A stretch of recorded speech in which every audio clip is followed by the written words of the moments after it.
নমস্কার বন্ধুরা, মাসিমার ঘরের টুকিটাকি থেকে আজকে দেখাচ্ছি লাউ শাকের চচ্চড়ি। কড়া বসিয়ে দিয়েছি, কড়া গরম হয়ে গেছে, তেল দিয়ে দিলাম। এবার তেলটা গরম হয়ে গেলে এতে ছেড়ে দেবো বড়ি। তেলটা একটু গরম হয়ে দিতে হবে।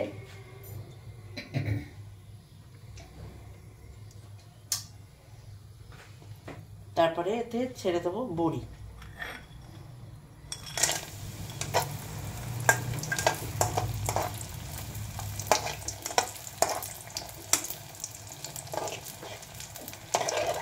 বড়িটা যাতে পুড়ে না যায় তার জন্য চটপট তুলে নিলাম।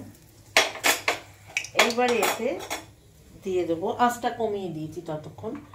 এইবারে দিয়ে দেবো এতে পাঁচফোড়ন।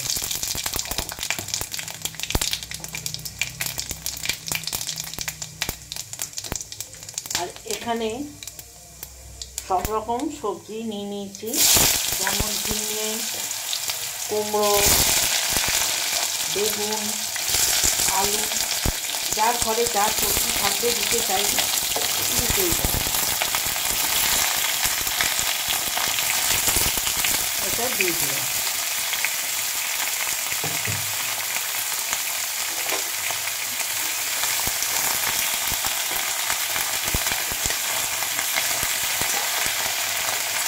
একটা কাঁচা টমেটো ছিল, সেটাও দিয়ে দিয়েছি। কিছু অসুবিধা হবে না, সব রকম সবজি দিয়ে করলে। এখন শীতের সময় তো।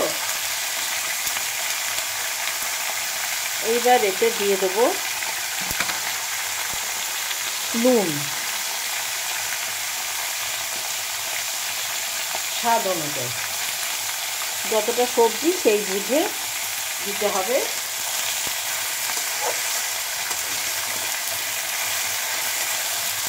নুন দিয়ে দিলাম। এবার এতে দিয়ে দেবো একে একে হলুদ, কাশ্মীরি লঙ্কার গুঁড়ো, আর দিয়ে দেবো দুটো কাঁচা লঙ্কা কেটে দিয়ে দিলাম। কাঁচা লঙ্কা আর দিয়ে দিলাম জিরে, ব্যাস অল্প করে। এবার ভালো করে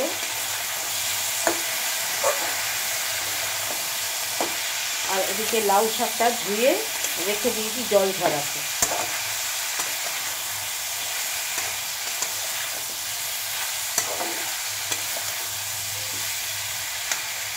এবার একটু দিয়ে দেবো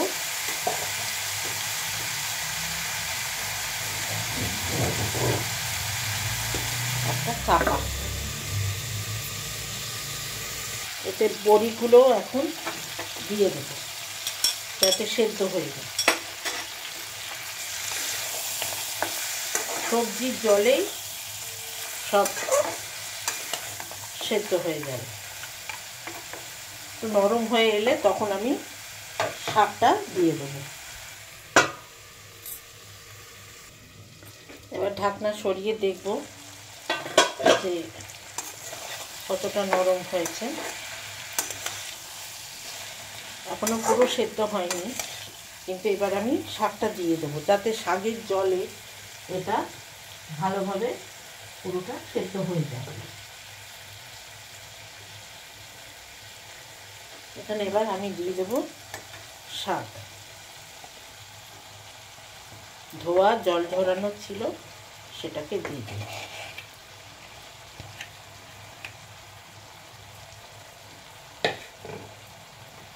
আমার স্বামী একদমই শাকের ডাঁটা খাবে না, সেই জন্য ডাঁটা বাদ দিয়ে রান্না করেছি। কিন্তু সবাই যারা দেখে এটা করবেন তারা শাকের ডাঁটা দেবেন, কারণ ডাঁটা চিবোতেই মজা লাগে। কিন্তু আমার স্বামীর এটাতে পছন্দ না, সেই জন্য আমি শাকের ডাঁটা ব্যবহার করি না যে কোনো শাকের তরকারিতে। এখন আমি শাকটা দিয়ে দিলাম। এবার এটা চাপা দিয়ে দেবো, দিলে এটা জলটা বেরো, তখন নাড়াতে সুবিধে হবে। এখন চাপা দিয়ে রাখছি। এবার এটা একটু তলা উপর করে দেবো, নাড়িয়ে দেবো।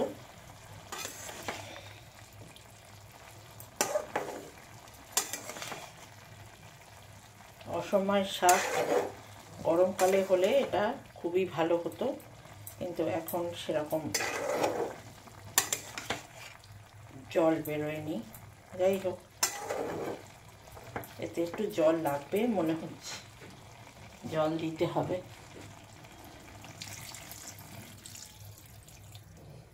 না তো এটা শাকের জলেই সব সেদ্ধ হয়ে যাওয়ার কথা, কিন্তু সেটা হবে বলে মনে হচ্ছে না, সেজন্য এটাকে একটু জল দিতেই হলো। এবার এখানে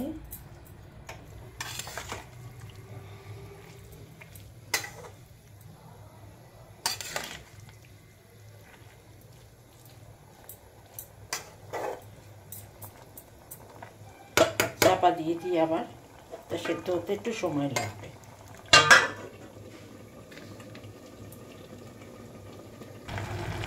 এবার এটা মোটামুটি জলটা রয়েছে, কিন্তু সব সেদ্ধ হয়ে গেছে, সেদ্ধ হয়ে গেছে। এবার এতে দিয়ে দেবো হচ্ছে পোস্ত বাটা,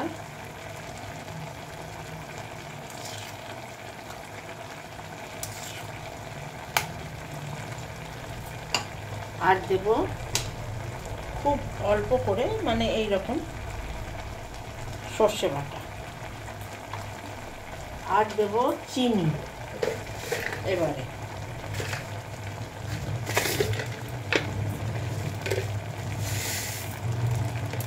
খুব সামান্যই চিনি ছিল,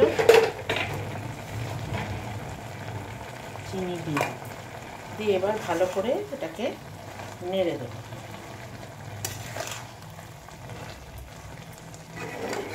আঁচ বাড়িয়ে দিয়েছি, দিয়ে যারা শুকনো লঙ্কা গুঁড়ো খান বা শুকনো লঙ্কাটা ব্যবহার করেন, তারা শুকনো লঙ্কার গুঁড়ো এতে দেবেন, কিন্তু আমরা শুকনো লঙ্কা খাই না বলে শুকনো লঙ্কা একদম ব্যবহার করি না। আর খুব বেশি ঝাল মশলাও খাই না, সেজন্য এইভাবেই রান্না করছি। যারা একটু স্পাইসি খেতে চান তারা এতে একটু লঙ্কার গুঁড়ো দিলেই, এটার বাকি সব মশলাই সমান আছে। এটা একটু জল শুকিয়ে গেলে তারপরে নামিয়ে দিচ্ছি।